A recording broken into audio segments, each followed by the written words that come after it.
koso nikech koro gigere. Ting'eni wach ma kama nanno kanyo kose, nono kanyo ka jagoro mano mar KMPDU man Daktari Davji Atela no loso dichi manyoro. Kendo no chiwo ne piny owacho seche 48 mar mondo mi yang details kata mana ranyisi mar quarantine details mage ma bende koro idwaro ger godo Laikipia gin mage. Law Society of Kenya dur mochung' ne kinde pachoka be nanno kanyo koloso to kata kamano daktari umoluga kendo bende ni winjo milome mare ma bende no chiwo ne jopiny bende ewi quarantine kwacho ni piny Kenya ko ng'iwa kaka jogo ma bende osebedo ka reso gada to kata kamano bende waparo ni waketo ngimawa e kinda kuru gasumbe.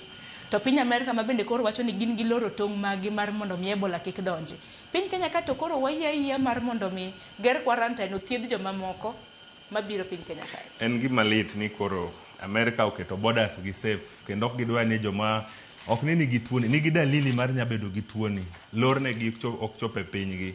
To wanto kaka Kenya kae wa host jok ma obedo suspected kara joma nigi tuoni mondo gi host e pinywa ka. Ema natemo penjo Sharon, distance mara Amerika to gi Kenya en thuolo mabor ahinya kendo en distance mabor ahinya.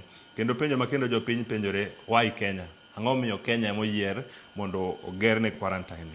To nikech sirikal gima kama akawe kitimo ka luongo ni diplomacy engagement nyaka od bura puodhi kendo nyaka gi engage the relevant authority kata migao mochung' ne weche thieth piny kae no nego bed informed. Tadieri mar wach kae Katiba Institute ni kendo no